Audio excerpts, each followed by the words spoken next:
لیکن جب جس گناہ سے توبہ کر رہا ہو اس گناہ کا عزم لے کر بیٹھنا، پھر انسان کی توبہ قابل قبول ہے۔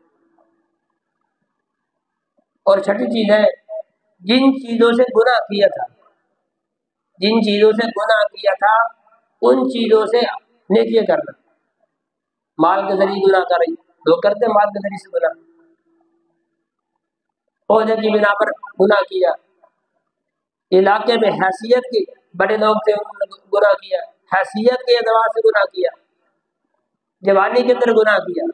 تو جن جن چیزوں سے گناہ کیا تھا انہی چیزوں سے نیکیاں کرنا یہ توبہ کی شرائط میں سے۔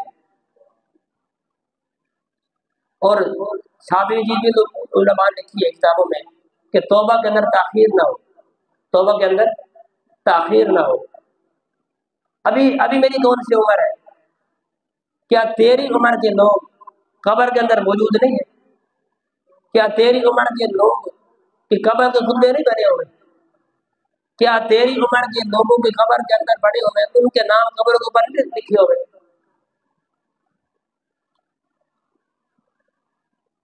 تو توبہ کے اندر تاخیر نہ کریں۔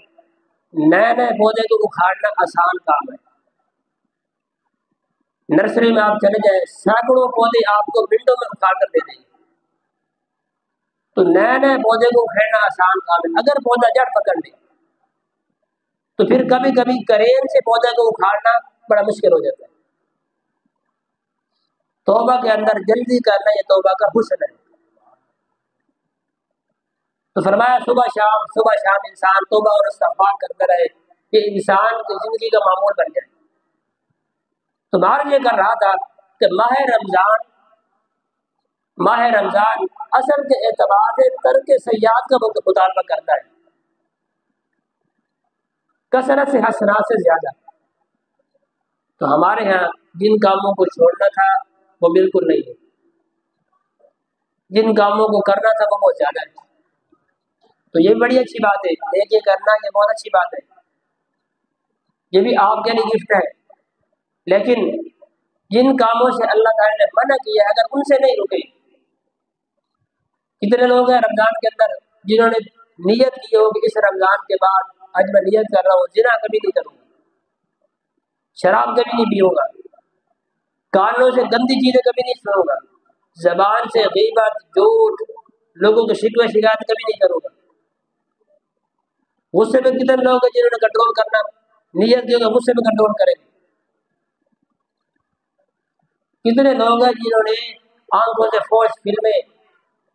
آج ہمارے یہاں نظام پتہ کیا ہے؟ عابد زاہد ولی اللہ انسان اس وقت بنتا ہے جب انسان کی زندگی میں نہ کرنے والے کام ختم ہو جائے۔ عابد اور زاہد ولی اللہ انسان اس وقت نہیں بنتا جب انسان کی زندگی میں زیادہ نیکی ہو۔ نیکی کرنے سے انسان ولی اللہ نہیں بنتا، نیکیوں کے کرنے سے انسان اللہ تعالیٰ قریب نہیں ہوتا۔ انسان اللہ تعالیٰ کے قریب اس وقت ہوتا ہے جب انسان اللہ تعالیٰ کے منع کیے ہوئے کاموں سے رک جاتا ہے۔ نماز بھری ہوئی، جب مسجد سے کوئی لوگ جاتے ہیں تجارت والی زندگی میں، تو کتنے لوگ ہیں جو تجارت کا نہیں کرتے، ناپ تول میں کمی نہیں کرتے۔ تو ہماری عبادت ہمارے سر کے اوپر سے پانی کی طرح سے، پانی بھی انسان کو دھو کر جاتا ہے، نہلا کر جاتا ہے، انسان کو فائدہ دے کر جاتا ہے۔ ہوا بھی انسان کو مدد دے کر جاتی ہے، گرمی کا موسم ہو ٹھنڈی ہوا چل رہی کتنا مدد۔ لیکن ہماری عبادت ان چیزوں سے بھی ہلکی ہے۔ اگر ہماری نماز کے ذریعے سے انسان کی آنکھ نہ ٹکی، انسان کی آنکھ وہاں سے نہ ہٹی جہاں سے منع کیا گیا ہے، تو ہماری عبادت کمزور ہے۔ جس طرح ہماری نماز کے اندر ہم کہتے ہیں کہ وہاں دیکھو جہاں دیکھنے کا حکم، ادھر ادھر نہ دیکھو، کیوں؟ اللہ تعالیٰ ناراض ہوتے ہیں۔ تو جب نماز کے باہر والی زندگی میں ہوتے ہو تو اس وقت بھی سوچو ان چیزوں سے نہ دیکھو جن سے آپ کو منع کیا گیا، کیوں؟ اللہ تعالیٰ ناراض ہوتے ہیں۔ تو یہ انسان کے خود کے کرنے کا کام ہے۔ جب انسان سنتا ہے تو انسان کو سبق ملتا ہے، سبق کے بعد سبق کو یاد کرنا انسان کی خود کی ذمہ داری ہے۔